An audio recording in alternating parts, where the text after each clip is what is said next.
আসসালামু আলাইকুম সুপ্রিয় দর্শক, আপনারা জানেন নাজমুল হাসান কলিমুল্লাহ গ্রেপ্তার হয়েছেন এবং বর্তমানে জামিন না পেয়ে কারাগারে আছে। এই কলিমুল্লাহ, নাটের গুরু কলিমুল্লাহর কুটির্য কোথায়? ইনকিলাবের টেলিকম চলুন বিস্তারিত শুনুন। সম্প্রতি দুদকের মামলায় গ্রেপ্তার হয়ে আদালতের নির্দেশে বর্তমানে কারাগারে রয়েছেন বেগম রোকেয়া বিশ্ববিদ্যালয়ের সাবেক ভিসি ডক্টর নাজমুল আহসান কলিমুল্লাহ। এই ব্যক্তির দুর্নীতি আর অনিয়মের চিত্র দেখলে যে কারোরই চক্ষু চরকগাছ হতে পারত। নাটের গুরু কলিমুল্লাহ দুর্নীতির ফিরিস্তি তুলে আনার চেষ্টা করা হয়েছে। হাসিনা আমলের 10টা ভর্তি অস্ত্র ভারতে চলে যাওয়ার এক কল্পকাহিনী তিনি আবিষ্কার করেন, যার কোনো ভিত্তি আজ পর্যন্ত পাওয়া যায়। ভারতীয় বিভিন্ন সন্ত্রাসী বাহিনীকে বাংলাদেশ দ্বারা মদদ দেওয়া হচ্ছে এমন গুরুতর মিথ্যা অভিযোগ তিনি করে বসেন। সে সময় এ নিয়ে বিতর্ক হলো, হাসিনার একনিষ্ঠ দালাল হওয়ার কারণে তাকে কেউ ছোঁয়ার সাহস পর্যন্ত পান। এছাড়া বিভিন্ন সময় অন্তর্বর্তীকালীন সরকার পতনে নানাবিধ ষড়যন্ত্রের সাথে ওতপ্রোতভাবে জড়িত ছিলেন এই দুর্নীতিগ্রস্ত ব্যক্তি।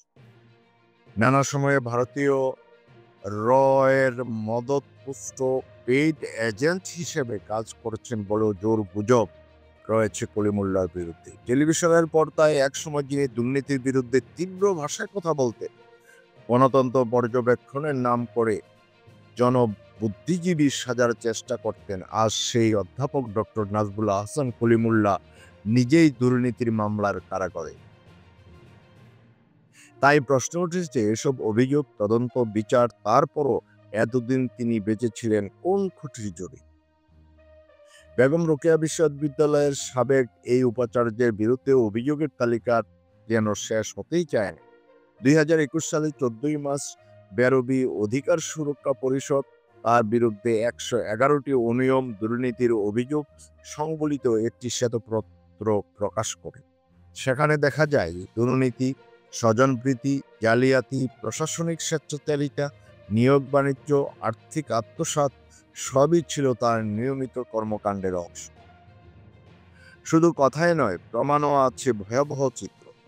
উপাচার্য হিসাবে 2017 সালের 14 জুন থেকে 2021 সালের ফেব্রুয়ারি পর্যন্ত 1352 দিনের মধ্যে 1115 দিন তিনি রংপুরে ছিলেন না, অর্থাৎ ক্যাম্পাসে উপস্থিত ছিলেন মাত্র 237 দিন, তাও কখনো 1 ঘন্টা, কখনো 2 ঘন্টা।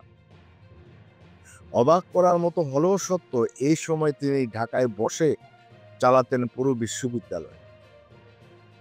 তার নিজস্ব ঢাকাস্থ লিয়াজো অফিস, যা ইউজিসির কোনো অনুমোদন ছাড়াই চালু ছিল, সেটাই হয়ে উঠেছিল দুর্নীতির আখ।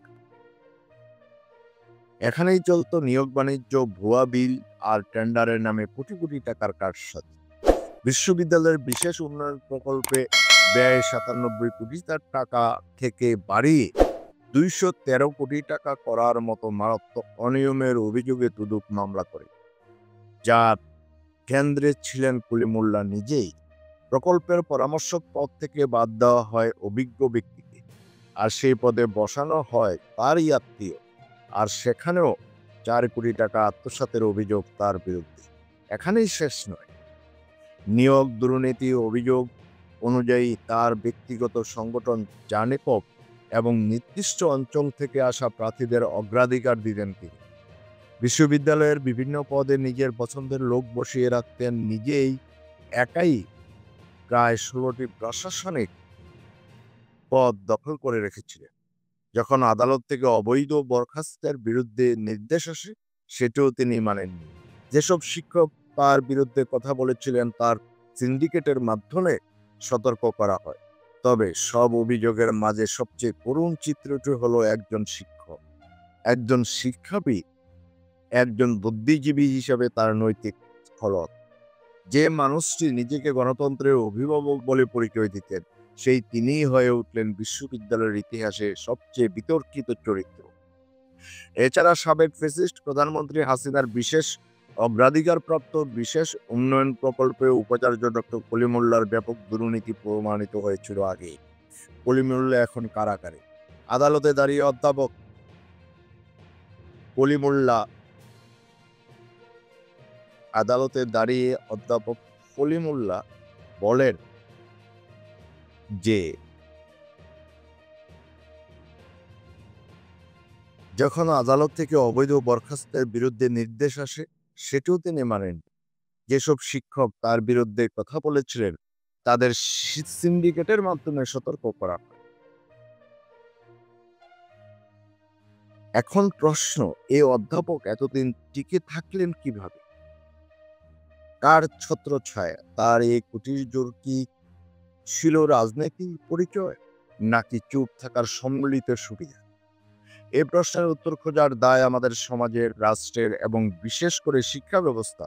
কারণ একজন শিক্ষকের এভাবে পতন কেবল ব্যক্তি কলিমুল্লাহর নয়, এটি আমাদের সামষ্টিক মূল্যবোধের পতনের প্রতীক। ফ্যাসিস্ট হাসিনার সময় বিশেষ সব সুবিধা ভোগ করেছেন এই কলিমুল্লাহ। হাসিনার দলের সাথে তার সম্পর্ক বেশ গভীর, আর হাসিনার একনিষ্ঠ দালাল হিসেবেই পরিচিত তিনি। সেই কুটির জোরেই যে এতদিন নীরবে এসব অপকর্ম করেছেন, নাটের গুরু কলিমুল্লাহ তার বলার অপেক্ষা রাখে না। যথাযথ বিচার হোক এবং বিচার যেন খুব দ্রুত হয়, এই না হলে এগুলি ঠিক হবে না এবং দৃষ্টান্ত স্থাপন বিচার দেখব, কারণ এই শিক্ষক আমাদের কলঙ্ক।